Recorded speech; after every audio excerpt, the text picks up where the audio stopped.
Om Shanti. Good morning. आज प्यारे बाबा के 2 सितंबर 2022 के साकार महावाक्य हैं।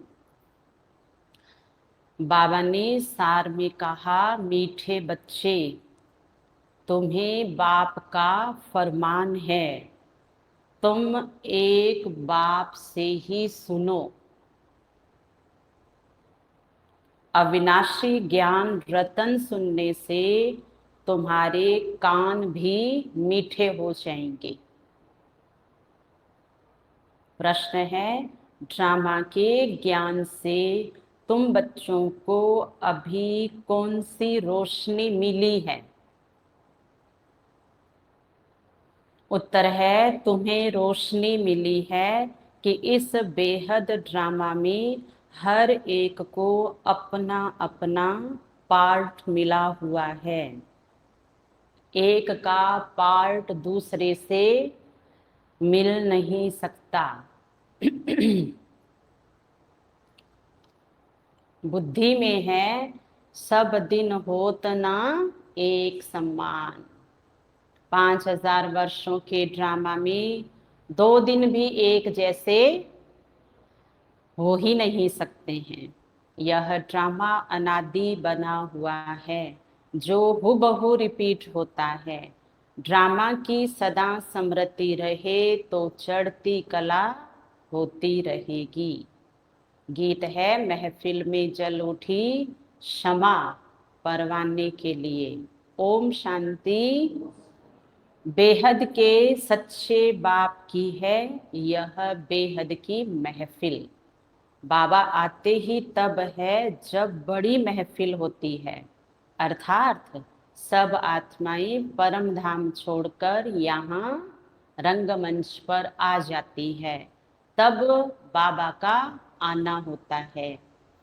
भल थोड़ी सी आत्माएं ऊपर होंगी भी अभी परम धाम में, वो भी आ जाएगी, क्योंकि उनमें जितना पार्ट है उतना ही बजाना है, तो उनका थोड़े समय का है। अब यह तो समझाया गया है बाबा कौन है। पहले पहले हमेशा बाबा की महिमा सुनानी है ना। नया जो है उसको बाबा का परिचय देना है कि परमात्मा पिता का ये नाम है, ऐसा इनका रूप है और आपका इनसे ये रिश्ता है, और इनके अंदर जो ये महानता है, इनमें गुण है, ये शक्तियां हैं, ये हमारा वर्षा है। तो आत्मा को जब बाबा का सही परिचय मिलता है तो आत्मा कहती है, मेरा बाबा, प्यारा बाबा, मीठा बाबा। तो बाबा की महिमा सुनानी है। वह सच्चा बेहद का बाप है, बेहद का सच्चा शिक्षक है, बेहद का सच्चा सतगुरु है। सच्चा शब्द क्या है? प्रिय है हमें, क्योंकि हमारी आत्मा का वास्तविक धर्म ही है सच्चाई, सत्यता। और बाबा भी सत्य है, सच बताते हैं बाबा। तो ये एक की ही महिमा है, ये पक्का याद कर लेना है। नाम भी हमेशा शिव बाबा का लो। शिव बाबा कहते रहेंगे तो ये उनके लिए मंत्र हो जाएगा, और वो प्रकंपन आत्मा के बुद्धि में जाकर के सामने वाले के बैठ जाएंगे। ये भी तो रतन है ना, शिव बाबा अनमोल नाम ही रतन है। तो बुद्धि को रतन चाहिए है। जब गिनती करते हैं तो बिंदी को शिव भी कहते हैं। पहले के समय में जब तक 0 नहीं आया था ना, तब तक कहते थे शिव, फिर 1 2 3 4 5 ऐसे बोलते थे। तो शिव बाबा 0 है ना, ज्योति बिंदु, लेकिन रूप में बिंदु और गुणों में सिंधु है, सागर है बाबा। सागर पिता के हम बच्चे हैं। तो बेहद का बाप शिव है, वह है बेहद का शिक्षक। हमको सृष्टि के आदि मध्य अंत तीनों कालों की समझानी देते हैं। हिस्ट्री और ज्योग्राफी होती है ना, सतयुग में कौन राज्य करते थे, कितने इलाके पर करते थे। तुम कहेंगे कि सतयुग में देवी देवताएं सारे विश्व पर राज्य करते थे। दिखलाया जाता है ना कौन कौन कहाँ कहाँ राज्य करते थे। जैसे बड़ौदा वाले बड़ौदा पर राज्य करेंगे, यहाँ तो पूरे विश्व के टुकड़े टुकड़े हैं, तो छोटे छोटे टुकड़ों के सब मालिक बन गए हैं। वहां सतयुग में ऐसे नहीं है। पूरा ये विश्व स्वर्ग कहलाता है। एक राजा और एक रानी, एक कुल, एक घराना, एक मत, सभी क्या है, एक मत पर चलने वाले। और धार्मिक, सामाजिक, आर्थिक जो भी व्यवस्था है वो एक राजा के द्वारा चलाई जाती है। तो एक का कहना सब मानते हैं, और यहाँ एक भी किसी का कहना नहीं मानता और सब किसी का ही कहना नहीं मानते हैं। वहां है सारे विश्व के मालिक, और कोई धर्म नहीं होता। बाकी राजाएं क्यों नहीं होते, हर एक को अपना वर्षा मिलेगा।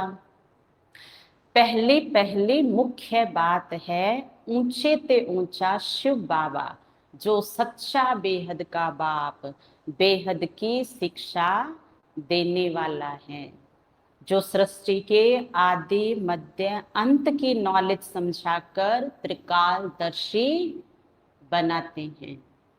पीछे, आज और कल, तीनों काल हमें पता चल गए हैं। इसलिए हमारा बीता हुआ जीवन, उसके लिए हम कहते हैं अच्छा हुआ, और चल रहा जीवन अच्छा हो रहा है, और आने वाला तो कितना अच्छा है।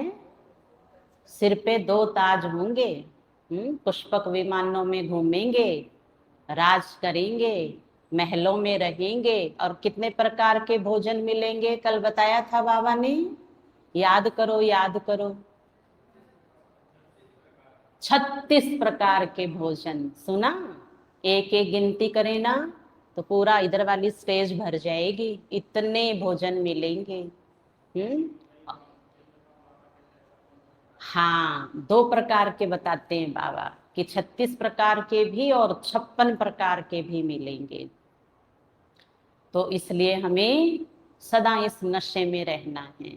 मुझे मिला कौन है, कहता कौन है, सच्चा शिक्षक कह रहा है हम ऐसी दुनिया में जा रहे हैं। इसलिए हमें ऐसी दुनिया वालों से कोई मतलब है, कोई मतलब नहीं है, क्योंकि ये दुनिया वाले क्या है, रावण बुद्धि वाले हैं, है ना। इसलिए बाबा ने सार में कहा कि जो रावण के शीश लगा करके घूम रहे हैं ना, काम क्रोध लोभ मोह अहंकार, तो वो मुख से निकलता है उनके, इसलिए उनका सुनना ही नहीं है। ऐसे लोगों से किनारा कर लेना है। दुनिया में त्रिकालदर्शी कोई मनुष्य नहीं है जो रचता और रचना के आदि मध्य अंत को जानता हो। वह बेहद का सतगुरु है, सबको साथ ले जाने वाला पंडा भी है। वह सब है जिस्मानी पंडे, तीर्थों पर घुमाते हैं। यह है रूहानी पंडा। गीत में भी सुना, चारों धामों का जन्म जन्मांतर चक्र लगाया। तीर्थ कोई कहाँ चारों तरफ है ना, चारों तरफ के चक्र लगाए, फिर भी भक्त लोग भगवान से मिल ना सके। भगवान आते ही हैं इस समय, उनको पतित पावन कहा जाता है। कलयुग को सतयुग बनाने हमारा बाबा भारत में आते हैं, भारतवासियों को फिर से हीरे जैसा स्वर्ग का मालिक बनाते हैं। ऐसे बात को न जानने के कारण साधु संत महात्माएं आदि परमात्मा को सर्वव्यापी कह देते हैं।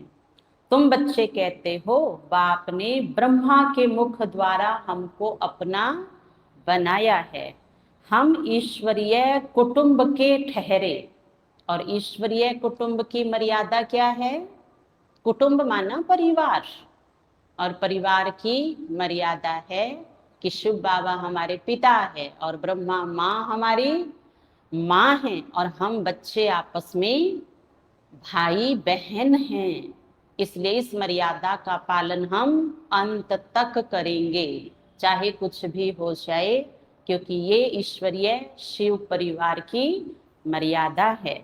अब देखो, एक लौकिक परिवार की भी जब मर्यादा चलती रहती है तो लोग कितना तारीफ करते हैं, और आज तो पूरे विश्व रूपी समाज की सारी मर्यादाएं क्या हो गई है?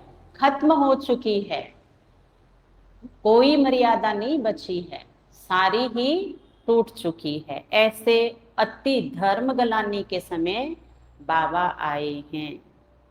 हम ईश्वरीय कुटुंब के ठहरे, तुम हो शिव वंशी, फिर बनते हो ब्रह्मा कुमार और ब्रह्मा कुमारी, सभी हैं। जो जानता है वो करता है, मानता है, जो नहीं जानता है वो कैसे करेगा। इनको कहा जाता है अविनाशी संतान। आत्मा भी अविनाशी है, बाप भी अविनाशी है। आत्मा एक शरीर छोड़ दूसरा लेती है। देवी देवता जो सतो प्रधान थे वही सतो रजो तमो में आए हैं। विकारों की आत्मा में खाद पड़ने से फिर तमो प्रधान बन जाते हैं। खाद पड़ती है आत्मा में। ऐसे नहीं है कि आत्मा निर्लेप है। आत्मा ही पुण्य आत्मा और आत्मा ही पाप आत्मा बनती है। बोलो, हम जो आपको सुनाते हैं वही सुनो। जब हम सुनाएं तो हमारे अंदर सत्यता की, सभ्यता में ऐसी शक्ति और नम्रता हो कि अगला अपने दोनों कान दुनिया की बातों से बंद कर लेवे और बाबा की बात ही सुने। हमको और किसी का सुनना नहीं है। बाप का फरमान है, तुम किसी का नहीं सुनो, क्योंकि झूठ व्यक्ति के रग रग में समाया हुआ है। कोई यहाँ सच बोलता ही नहीं है। हमको और किसी का सुनना नहीं है। बाप का फरमान है, तुम किसी का नहीं सुनो, तुम जो बोलेंगे शास्त्रों की ही बात बोलेंगे। और शास्त्रों में तो मिलावट बहुत की हुई है मनुष्य ने ना। रजो प्रधान स्थिति थी और तमो की बातें हैं। वह तो जन्म जन्मांतर हम सुनते ही आए, धक्के खाते ही आए हैं। बेहद का बाप तो एक ही है। हम ऐसे बाप की सुनेंगे व तुम्हारी सुनेंगे। कई बार भी कहते हैं ना कि किस किस का सुनूं, सुन सुन करके अब तो कुछ ही समझ में नहीं आ रहा है, अब मैं मेरा करूंगा, अपनी मर्जी का करूंगा। तो बाबा ने तो और अच्छा बता दिया कि बच्चे, श्रीमत पर चलोगे तो मन भी ठीक हो जाएगा और दुनिया भी ठीक हो जाएगी। हम आपको सुनाने वाले हैं, न कि सुनने वाले। समझाना है। प्रजापिता ब्रह्मा के इतने ब्रह्मा कुमार ब्रह्मा कुमारियां हैं तो जरूर भाई बहन ठहरे। दादे का वर्षा मिलता है ब्रह्मा द्वारा। दादे का वर्षा बाप बिगर कैसे मिलेगा? तो ब्रह्मा माँ कौन है? प्रजापिता भी है, पिता है। बहुत कहते हैं हम तो सीधा दादे से ही लेंगे, परंतु मिलेगा कैसे? जब तुम पोतरे ही नहीं बने हो तो मिलोगे, जब मिलेगा कैसे? ब्रह्मा कुमार कुमारी जब तक ना बने तब तक दादे से वर्षा कैसे मिलेगा? पोत्रे और पोत्रियां दोनों को हक मिलना है। बाप बिगर फिर दादा कहाँ से आएगा? पहले पहले है बाप का परिचय। वह गीता का भगवान, बेहद का सच्चा बाप, बेहद की शिक्षा देने वाला है। बाप बूढ़ी माताओं के लिए बहुत सहज करके समझाते हैं। यह है संगम, जबकि बाप बैठ पतितों को पावन बनाते हैं। इनको कुंभी पाक नरक कहा जाता है। यह सारी दुनिया विषय वैतरणी नदी है। जो खुद भी डूबते हैं और दूसरे को भी पकड़ पकड़ के और विषय सागर में डुबोते हैं। बाकी कोई पानी की नदी नहीं है, इनको विषय सागर भी कहते हैं। परम पिता परमात्मा है ज्ञान का सागर, और रावण है विषय का सागर, है ना, कौरव संप्रदाय, और हम हैं पांडव संप्रदाय। हम पांडव पति के बच्चे पांडव हैं। उनसे विकारों की नदियां बहती है, कौरवों से विकारों की नदियां बहती है। इस समय जो आसुरी संप्रदाय है वह विषय सागर में गोता खा रहे हैं, और गोता खाते खाते डूब जाते हैं। दुख ही दुख है। इन बातों को भी कोटों में कोई ही समझेंगे कि इसका वास्तविक अर्थ क्या है। कई तो बहुत अच्छे बनकर भी फिर आश्चर्यवत भागंती हो जाते हैं। कहते भी हैं हम स्वर्ग के मालिक बन रहे हैं, फिर भागंती हो जाते हैं। युद्ध के मैदान में कोई सबकी जीत नहीं होती है, दोनों तरफ से कोई मरेंगे कोई जीतेंगे। हाँ, पहलवान होंगे तो जास्ती को मारेंगे, दूसरे के विकार को भी नष्ट कर देंगे। कमजोर जो होते हैं वह जास्ती मरते हैं। और कमजोरी भी कहाँ आती है? कहते ये कान का कच्चा है। जिसके जीवन में उन्नति नहीं होती है ना, तो उसको कान का कच्चा कहते हैं बाबा। और बाबा ने कहा मैंने तुम्हारे कौन से कान लगाए थे गणेश चतुर्थी पर? याद है सबको? ये कान तो है ही नहीं, ये है कच्चे। हमारे कौन से कान हैं? मैं महारथी हूँ, मेरे बड़े बड़े कान हैं, और वो सारा दिन फड़ फड़ फड़ फड़ करते रहते हैं। यहाँ वो एक टक है, लेकिन यहाँ से बाहर जा करके और वो अपना काम करने लग जाएंगे, है ना। दुनिया की बातें आएगी और उन्हें हटाते जाएंगे। ऐसा करेंगे ना, पहलवान बनना है, युद्ध के मैदान में जीत करके दिखाना है। और महारथी को बोलेगा कौन? जैसे आपने देखा है ना, जब हाथी रोड के ऊपर चल रहा होता है गली में, तो कौन कौन आते हैं सामने? बंदर भी खो खो करता है और कुत्ता भी भौं भौं करता है, लेकिन उस हाथी को कोई फर्क है, उसको कोई फर्क नहीं पड़ता है। और चूहे भी आते हैं, कुतर कुतर करते हैं, तो उनको तो पहले ही क्या कर लिया है? गणेश जी की सवारी क्या है? चूहा है, उसके तो ऊपर ही बैठ गए हैं। कुतर कुतर करने वाले होते हैं ना, धीरे धीरे धीरे धीरे पहले भड़काएंगे, फिर ले जाएंगे, काटेंगे, पहले आकर के फूंक मारेंगे ऐसी, है ना, तो पता ही नहीं चलता है। तो फिर वो आए और चले गए। तो ऐसे वृत्ति वाले लोगों से सावधान रहना है। और है क्या यहाँ पे? ऐसे लोग ही है ना। अब हाथी देखो अच्छा किसी को नहीं लगता, क्योंकि वो बुद्धिमान होता है, वो बलशाली होता है, वो नम्र होता है, वो कम बोलता है। उस जैसी आत्मा, पवित्र आत्मा होती है। बल किस में होता है? पवित्र में बल होता है ना, क्योंकि पवित्रता ही शक्ति है, बल है। तो हम बलवान आत्माओं को, छोटे मोटे जानवर पंछी जैसी वृत्ति वालों को गेट आउट करना है, उनकी बातों में नहीं आना है। मूर्खों से हमें मुंह नहीं लगना है। कमजोर जो होते हैं वो जास्ती मरते हैं। यहाँ भी कमजोर है वह झट मर पड़ते हैं। यहाँ तुम्हारी लड़ाई है ही रावण से। सुना? काम से काम ने हराया तो बहुत बड़ी चोट लग पड़ती है। बॉक्सिंग होती है ना, कोई तो बेहोश हो जाते हैं, फिर आवाज करते हैं, कोई फिर खड़े हो जाते हैं। यहाँ भी काम की चोट खाई तो बड़ा जोर से धक्का आ जाता है। काला मुंह हो गया। क्रोध पर इतना नहीं कहेंगे जितना काम पर बोलेंगे। यह है बहुत बड़ा दुश्मन। इसलिए तैयारी भी कैसी चाहिए? इतनी ही मजबूत तैयारी चाहिए।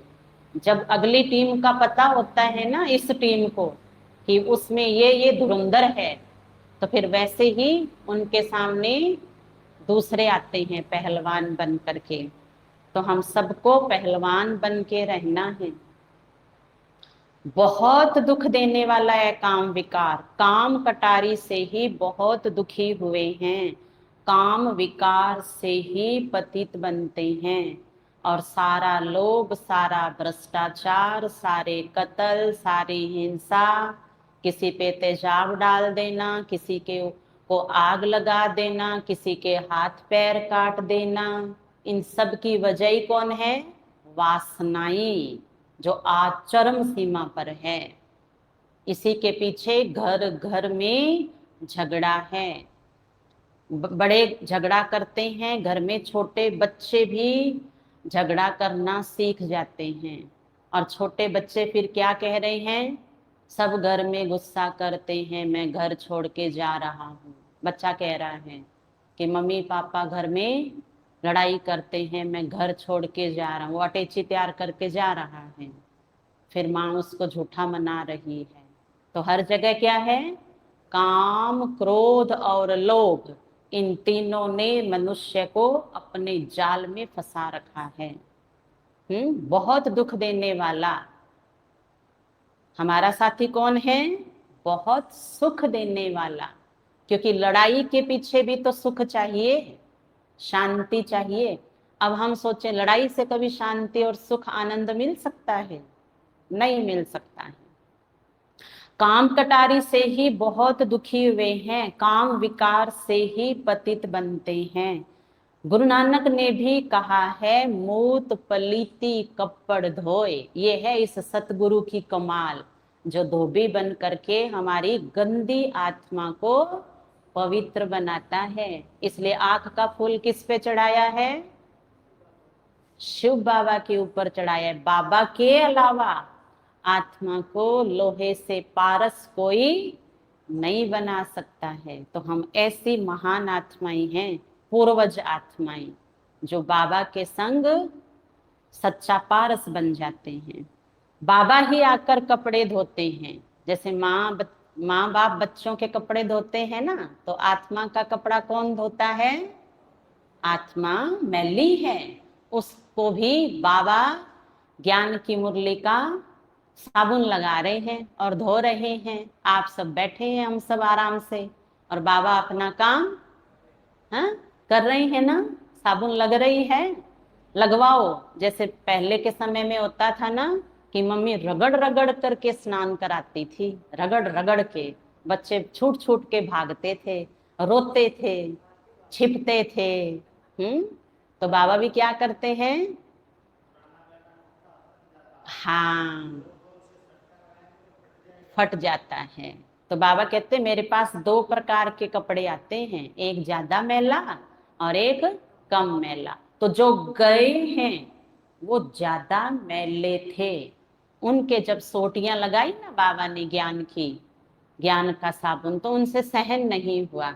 इसलिए कोई ये नहीं कह सकता है कि बाबा साबुन सही नहीं लगाता है। ये धोबी घाट में काम ईमानदारी से नहीं होता है। अगला नहीं आए तो कोई क्या करे। और कईयों की तो आदत ही होती है कि वो कई कई दिन तक मैले कपड़े पहन के रखते हैं। तो ये कारण है, कई दिन तक जब आत्मा एक ही एक विकार का संग करती है, तो उसके ऊपर ज्ञान साबुन भी धीरे धीरे काम करता है। और इतने में तो उसके ऊपर लोग अपना आकर के मैल चढ़ा देते हैं। तब वो कहता है, भाई अब मेरे से तो अब धुलाई कराना मुश्किल है, संग का रंग लग जाता है। तो बाबा आकर कपड़े धोते हैं। अभी तुम्हारा भी यह पुराना शरीर है, हर एक को अपना अपना पार्ट मिला हुआ है। नारद का नाम सुना है? सुना है ना? यहाँ बहुत है इस धरती पे नारद, है ना। कपड़े हम जब धुलाएंगे ना, तो वो भी कहेंगे, देखेंगे देखेंगे, एक न मिले दूसरे से। ड्रामा है ना, सब दिन होता ना एक समान। 5000 वर्ष का ड्रामा है। इसमें कितने दिन होंगे? 5000 में इतने दिन हैं, 2 दिन भी एक जैसे नहीं हो सकते। यह फिर 5000 वर्ष बाद हुबहू रिपीट होता है। यह अनादि ड्रामा है, सेकंड बाय सेकंड पार्ट बजता जाता है, फिर रिपीट होता है। कहाँ सतयुग, कहाँ कलयुग, वहां क्या होता है, यहाँ क्या होता है, ये तुम बच्चों को अब रोशनी मिली है। अभी तुम्हारी चढ़ती कला शुरू होती है। बाबा कहते हैं दे दान तो छूटे ग्रहण विकारों का। सीधी सी बात है, देह दान। देह का बच्चे संकल्प जो आपके पास है वो छोड़ दो। बाप तुम्हारे विकारों का दान लेते हैं, फिर उनके बदले में देखो तुम क्या देते हो। तुम कोड़ियां देते हो, बाप तुम्हें ज्ञान रतन देते हैं। बाप को कहा भी जाता है रत्नागर सौदागर। बाप का भी पार्ट है। आत्मा कितनी छोटी है, उसमें कितनी ताकत है, कितना ज्ञान है कि जब वो रावण मत पर चले तो वो पूरा मानती है, और यही आत्मा परमात्मा की मत पर चले तो फिर रावण को मार देती है। ऐसी ताकत है आत्मा के अंदर। यह ज्ञान देने की भी ड्रामा में नूंद है अविनाशी। फिर कल्प बाद यही ज्ञान देंगे। ये ड्रामा कभी विनाश होने वाला नहीं है। वंडर है ना। आत्मा में 84 जन्मों का पार्ट है। इतनी छोटी बिंदी में कितना पार्ट भरा हुआ है, यह बड़ी गुह्य बातें हैं। तो पहले पहले किसी को भी नए को बाप का परिचय देना है। बाबा रूप भी है, बसंत भी है ना। ज्ञान का जादू और अपने प्रेम का जादू दोनों बाबा कर देते हैं। निराकार आत्मा जरूर मुख से ज्ञान सुनाएगी, कानों से आत्मा सुनेगी। नहीं तो ज्ञान सागर कैसे ज्ञान सुनाए, जरूर ब्रह्मा मुख से सुनाना पड़े। विष्णु व शंकर तो ज्ञान दे ना सके, क्योंकि शंकर जी तो तपस्या में हैं, विष्णु जी तो सतयुग में हैं, हम सब तो अज्ञानी कलयुग में हैं। तो बाबा कहते फिर तो ड्रामा ड्रामा अनुसार चलेगा। ज्ञान का सागर कहा ही जाता है एक निराकार को। उनसे तुम ज्ञान गंगाएं बनती हो। सागर तो एक है ना। बाप ही ड्रामा के आदि मध्य अंत की नॉलेज देते हैं। सतयुग में सूर्यवंशी राजाएं थे, 8 बादशाही चली, फिर वही सूर्यवंशी चंद्रवंशी बनते हैं। ये ज्ञान तुम ब्राह्मणों में ही है। तुम हो मुख वंशावली ब्राह्मण। बाप सबका एक है, वह ब्राह्मण है कुख वंशावली। तुम हो मुख वंशावली। वह जिस्मानी यात्रा कर फिर घर लौट आते हैं। हमारी एक ही यात्रा है, एक ही बार यह अमर लोक की यात्रा करते हैं, फिर लौटकर इस मृत्यु लोक में आना नहीं है। अमर लोक स्वर्ग को कहा जाता है। वहां कोई यात्रा होती नहीं, वहां भक्ति ही नहीं है। यह है ब्रह्मा की रात, जिसमें भक्ति के धक्के हैं। चारों तरफ फेरे लगाए, परंतु हरदम दूर रहे। स्वर्ग का मालिक बनाने वाला बाप नहीं मिला। तुम पुकारते हो कि हे पतित पावन आओ, आकर पावन बनाओ। फिर तुम गंगा स्नान करने क्यों जाते हो? वह तुम्हें पावन कैसे बनाएगी? अगर गंगा से पावन हो सकते हैं तो फिर पतित पावन को क्यों बुलाते हो? कितने लाखों आदमी जाते हैं गंगा स्नान करने। पतित पावन सर्व का सदगति दाता एक है, बाकी है भक्ति के धक्के। तो युक्ति से प्रश्न पूछना चाहिए तो समझेंगे। यह तो बड़े कायदे से पूछते हैं, क्योंकि बाबा कह सकते हैं कि तुम भक्ति मार्ग में धक्के खा रहे हो, पर ये शब्द हमारी रॉयल्टी में नहीं है, तो हम नयों को नहीं कह सकते हैं, है ना। उनको आराम से सही शब्दों का प्रयोग करके सुनाना है। तो बाबा कहते वो कहेंगे अच्छा, ये बात भी कहते हैं और साथ में धारणा भी हो जाती है। बाबा कहते आपको भी अक्ल लेनी है, चूहे से। चूहा क्या करता है? हाँ, पहले फूंक मारता है फिर काटता है। तो हमें नरमाई की फूंक मारनी है पहले। अगर कई कई लोग ऐसे आएंगे हमारे जीवन में कि जिनकी महिमा करनी पड़ती है पहले, बाबा की तो बाद में ही करनी पड़ती है, तो ये फूंक मारना ही हो गया ना। फिर बाबा के ज्ञान से काटना है, तब कहेंगे हाँ ये तो बड़े कायदे से बात करते हैं। जबकि एक पतित पावन को बुलाते हैं तो फिर अनेकों के पास धक्के क्यों खाते हैं? बाप कहते हैं मैं आता ही हूं तुमको पावन बनाकर स्वर्ग का मालिक बनाने। तो अंदर में बहुत खुशी होनी चाहिए, और उस खुशी का नाम कल बाबा ने बताया था, याद है ना सभी को? बताओ क्या नाम था उसका? खुशी का कल बाबा ने रूप बताया था। खुशी का रूप कहाँ आता है? अच्छा, रोने का रूप कहाँ आता है? मूड ऑफ का रूप कहाँ आता है? तो इतना ही भूल गए। फिर इतना याद कराने से याद क्यों आया?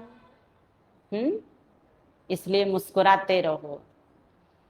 तो हमारे खिले हुए चेहरे से हमें मालूम है कि ये क्यों खिला हुआ है, क्योंकि हमें बागवान मिला है।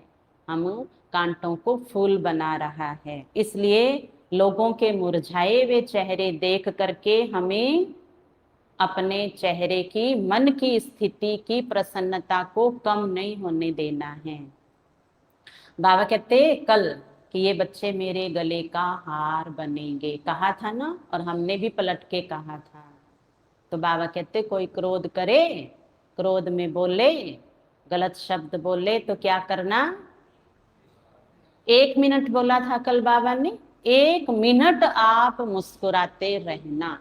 उस मुस्कान से ही उस आत्मा का वो संस्कार है ना बदल जाएगा, शुरुआत हो जाएगी।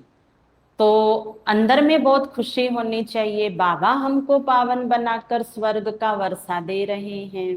लक्ष्मी नारायण बरोबर स्वर्ग के मालिक थे, उन्हों को बाबा से वर्षा मिला था।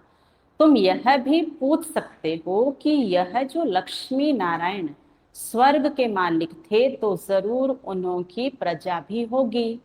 सतयुग आदि में तो था ही उन्हों का राज्य।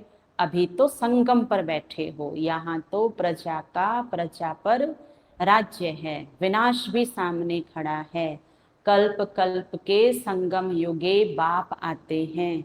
बाप ही आकर सहज राजयोग सिखलाते हैं। तुम जीवन मुक्ति पाते हो, बाकी सब मुक्ति में जाएंगे। कि जैसे 2 जनों को भूख लगी हुई है और एक के तो जेल के अंदर सामने 56 प्रकार का रखा है, और एक सिंहासन पे बैठ करके और 56 प्रकार का खा रहा है। कितना अंतर है? मुक्ति ये है कि आप बैठे हैं जेल में पर वो खा नहीं सकते हैं। और जीवन मुक्ति क्या है? कि आप मुक्त हैं और खा रहे हैं, मजे से खाएंगे, पिएंगे, खेलेंगे, कूदेंगे, घूमेंगे। कहाँ पे? कहाँ पे? सतयुग में संगम पर भी, है ना, याद करते हुए बाबा को मस्त रहना है। यहाँ सेवा भी करनी है। बाकी सब जाएंगे मुक्ति में। भारत सुख धाम था ना, अब तो दुख धाम है। देवी देवता धर्म तो है ही नहीं, फिर स्थापना होनी है। तुम बच्चे राजयोग की शिक्षा ले, राज्य भाग्य दोनों ले रहे हो, कांटे से फूल बन रहे हो। यहाँ तो सब कांटे हैं। जैसे बाहर आप जाएंगे ना, कांटों की दुनिया है। एक दो को कांटा लगाते अर्थात काम कटारी चलाते रहते हैं। अब बाबा फूल बनाते हैं तो कांटा लगाना छोड़ देना है, हिम्मत रखनी है। हिम्मत वाले भी खड़े हो जाते हैं। बाबा देखते हैं इनकी हिम्मत अच्छी है, ये कभी गिरेंगे नहीं, तो ऐसे हिम्मत वाले को शरण भी दे देते हैं। परंतु ऐसे नहीं है कि फिर पति व बच्चे आदि आकर याद पड़े। सुना माताएं, जिनकी दिल हो रही है कि सेंटर में चली जाऊं, पति और बच्चे पीछे रह जाएंगे, और फिर मिल मिल के आऊं, सुबह जाऊं शाम को जाऊं, फोन से बात कर लूं। बाबा कहते दो बात नहीं हो सकती है, एक बात। आना है तो फिर दृढ़ संकल्प करके आना है। और कौन से को आना है? जो सेवाधारी हैं। ऐसे नहीं कि जो सेवा लेते हैं, बूढ़े हैं, बुजुर्ग हैं, उनके लिए नहीं कह रही हैं बाबा। बूढ़े बुजुर्ग को तो बाबा कहते हैं मैं तुम्हारा बच्चा हूँ, तुम्हारे पास ही रहता हूँ, वहीं तुम्हारी सेवा करता हूँ, करा देता हूँ।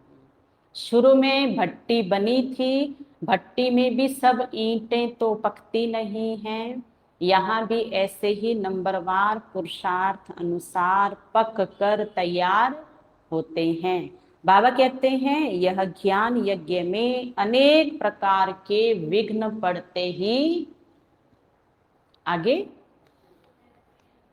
पड़ते रहेंगे, क्योंकि हम विघ्न जीत हैं ना, हमने अपने तो जीत लिए। अगर हम विघ्न विनाशक हैं, विघ्न जीत हैं, तो पहले जीत हैं, फिर अगले के द्वारा आने वाले विघ्न को मिटाने वाले विघ्न विनाशक हैं। तो हमारा खुद का अलग, खुद की अलग खुराक है और दूसरे के लिए अलग बांटने का स्वमान है। सामने वाला विघ्न बन के आया तो इसका विनाश करेंगे, और मैंने अपने विघ्न जीत लिए हैं। इसलिए हम रहें सदा सेवा में तत्पर। बाबा कहते हैं ज्ञान यज्ञ में अनेक प्रकार के विघ्न पड़ते ही रहेंगे। कल्प पहले मुआफिक, नथिंग न्यू। कोई कोई नाफरमान बरदार बच्चे भी हैं जो बाबा का कहना कभी मानेंगे नहीं और रूठ पड़ेंगे, और जो रूठ जाएंगे फिर वो दूसरे के कान भरेगा जो आते ही नहीं है सेंटर में, और फिर वो क्या करेंगे, जो आ रहे हैं उनके बारे में फिर गलत बोलेंगे। तो देखो रूठने के अनेक नुकसान हैं। मंत्रा को सुना है ना? हाँ, एक तो ये मंत्रा, दूसरा वो नारद, ऐसे बहुत हैं। तो बाबा कहते रूठ पड़ेंगे गोया अपनी तकदीर से रूठते हैं। और घरों में तो कहा भी जाता है भाई इसकी तो आदत ही हो गई है रूठने की, कौन मनाए इनको रोज रोज, हमारे पास तो टाइम नहीं है। फिर वो क्या करता है, अब खाना खाता है ना अपने आप ही दुकान पे जाता है, अपने आप ही घर का काम करते हैं। हाँ, जैसे कल बाबा कह रहे थे ना कि क्रोध करते हैं, कारण था, और अब तो कारण ही क्या बन गया, अब क्रोध ही बन गया है। तो बाबा कहते मेरे और मेरी मुरली से रूठना मत, भगवान से जो रूठेगा अपनी तकदीर से रूठ जाएगा, फिर ऊंची तकदीर बनती ही नहीं है। देह अभिमान के कारण अपनी मत पर चलने लग पड़ते हैं। कदम कदम श्रीमत पर चलना चाहिए, श्रीमत देते हैं ब्रह्मा द्वारा। ऐसे थोड़ी है कि प्रेरणा द्वारा किसी को मत देंगे। अगर ऐसे होता तो फिर इनमें आकर इतने बच्चे पैदा करने की दरकार ही क्या है। अच्छे अच्छे पुराने बच्चे समझते हैं हम तो शिव बाबा से सीधा ही वर्षा लेंगे। देह अभिमान बहुत है, तो यह पक्का याद कर लो, हमारा सच्चा बेहद का बाबा बेहद का वर्षा देने वाला है। बेहद का वर्षा माना नर से नारायण बनाने वाला। तो नर और नारायण इन दोनों के बीच में कौन आता है? इन दोनों के बीच में कौन है? नारायण की दुनिया में ब्रह्मा नहीं है और नरों की दुनिया में ब्रह्मा नहीं है, तो बीच में ब्रह्मा है। तो जो जो नर है वो ब्रह्मा मुख वंशावली बनकर ही नारायण के दुनिया में आ सकते हैं। वहाँ हेल्थ वेल्थ दोनों है तो खुशी रहती है। यहाँ किसी को हेल्थ है वेल्थ नहीं है, किसी को वेल्थ है तो हेल्थ नहीं है। बच्चा पैदा न हो तो दूसरे का लेना पड़े, वहां ये सब बातें नहीं होती सतयुग में। वहां तो एक बच्चा जरूर होगा यह है ही दुख धाम। और यहाँ तो एक ही क्या है, गंधारी के कितने बेटे थे, कितने बेटे थे गंधारी के, गांधारी, हाँ, आंखों पे पट्टी बंधी हुई, और पिताजी धृतराष्ट्र। आज के कलयुग का एक बच्चा 100 बच्चों के बराबर है। कुल दीपक नाम रखा है। देखा है ना। अच्छा, बाबा को तो सारा पता है। ठीक है राधेश्याम भाई, ध्यान रखना। और वही कुल दीपक क्या कह रहा है, मैं घर छोड़ के, मैं घर छोड़ के जा रहा हूँ। अरे अंधेरा हो जाएगा घर में, तू घर छोड़ के जा रहा है, दीपक है ना। तो उसमें ज्ञान का घृत डालते रहो, थोड़ा थोड़ा समझाते रहो। वो सारा दिन कमरे में मोबाइल की रोशनी से अंधेरे में अगर खेलता रहेगा तो कुल दीपक सच में ही घर छोड़ के चला जाएगा। ध्यान रखना है। वहां ये बातें नहीं है, ये दुख धाम है। रावण से दुख का श्राप मिलता है, बाप आकर वर्षा देते हैं। यहाँ तुम बच्चों का मुख रोज मीठा किया जाता है। मधुबन में, पांडव भवन में, ओम शांति भवन में, सालों साल पुरानी है ना प्रथा रिवाज के हर मुरली क्लास के बाद ओम शांति भवन में रोज मीठा मुख किया जाता है। सेंटर्स पर तो गुरुवार के दिन मुख मीठा कराते होंगे, लेकिन जो गुरुवार को भी नहीं आया तो उसके जीभ की कड़वाहट ब्रह्मा भोग खाए बिना कैसे जाएगी। तो भोग का नाम क्या है, ब्रह्मा भोग, और भोजन का नाम क्या है, ब्रह्मा भोजन। और इस मुरली का ज्ञान क्या है दुनिया में, ब्रह्म ज्ञान, ब्रह्मा ज्ञान है ये। तो बाबा कहते जिसका मधुबन से कनेक्शन नहीं है, सेंटर से कनेक्शन नहीं है, उसका निराकार से भी कनेक्शन नहीं है। लौकिक में भी माता पिता कहते हैं ना कि अगर मुझ माँ से तुम रिश्ता नहीं निभा सकते हो ना, तो मैं तुम्हारे पिता से भी तुम्हें नहीं मिलने दूंगी। क्योंकि माँ और पिता में कोई फर्क नहीं होता है, बोलते हैं ना। तो यहाँ भी ब्रह्मा माँ और शिव पिता बैठे हैं सेंटर में, तो अपने घर में रोज आना है। तो सेंटर्स पर गुरुवार के दिन मुख मीठा कराते होंगे। यहाँ तो कान भी मीठे किए जाते हैं, मुख भी मीठा किया जाता है। आत्मा कानों से अविनाशी ज्ञान सुनती है, नयनों से देखती है। देखो आपकी महिमा कर रहे हैं बाबा सामने वालों की, और ऑनलाइन वाले बाबा के नयन भी नहीं दिख रहे हैं, और कान मीठे तो पूरी तरह से नहीं हो रहे हैं, क्योंकि कानों में घर के कामों की आवाजें आ रही है, बच्चों की आवाजें आ रही है। तो बाबा देख रहा है, सामने वाले बच्चे को देख रहा है, और देखता है तो नजर से बाबा निहाल करता है। आधे पाप तो ऐसे खींच लेता है बाबा, चुंबक है ना, घर बैठे नहीं खींचेगा। इसलिए याद रहे, पढ़ाई स्कूल में करनी है, स्कूल में आकर के ही पढ़ना है, इसके ज्यादा नंबर है। और घर के जो नंबर है, सुबह लिए शाम को, बाबा कहते हैं ना, सुबह कमाया शाम को खत्म हो गया। तो मुख से खाती है तो उनका स्वाद आता है आत्मा को। आत्म अभिमानी बनना पड़ता है ना, आत्म अभिमानी स्थिति में ये सुंदर बातें बुद्धि में छप जाती हैं। अच्छा, मीठे मीठे सिखिलदे बच्चों प्रति माता पिता बाप दादा का याद प्यार और गुड मॉर्निंग। रूहानी बाप की रूहानी बच्चों को नमस्ते। हम रूहानी बच्चों की रूहानी बाप दादा को याद प्यार गुड मॉर्निंग नमस्ते नमस्ते नमस्ते। मेरे बाबा, मीठे बाबा, प्यारे बाबा, आपका शुक्रिया, बहुत बहुत शुक्रिया। धारणा का सार, फूल बनकर सबको सुख देना है, किसी को कांटा नहीं निकालना है। लेकिन किसी के अंदर कांटा है तो कांटे से निकालना है। कभी भी बाप की अवज्ञा नहीं करनी है। तो परमत का कांटा, मन मत का कांटा श्रीमत के कांटे से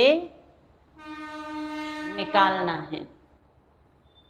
रूठना नहीं है, कदम कदम बाप की श्रीमत पर चलना है, अपनी मत नहीं चलानी है।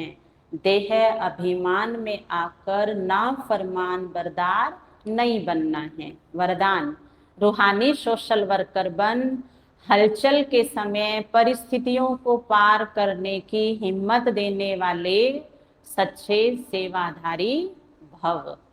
अभी समय प्रति समय विश्व में हलचल बढ़नी ही है। अशांति व हिंसा के समाचार सुनते हुए आप रूहानी सोशल सेवाधारी बच्चों को विशेष अलर्ट बनकर अपने पावरफुल वाइब्रेशन द्वारा सब में शांति की, सहन शक्ति की हिम्मत भरनी है। लाइट हाउस बन सर्व को शांति की लाइट देनी है। यह फर्ज अदाई अब तीव्र गति से पालन करो, जिससे आत्माओं को रूहानी राहत मिले। जलते हुए दुख की अग्नि में शीतल जल भरने का अनुभव करे। पूर्वज आत्मा के सारे ये स्वमान हैं, जिसके आधार पे हमें अब सोशल वर्कर बनके हलचल के समय स्थिर रहना है। स्लोगन है, सर्व का मान प्राप्त करना है तो निर्माण चित बनो। क्या करो? निर्माण चित बनो। अच्छा, ओम शांति। आज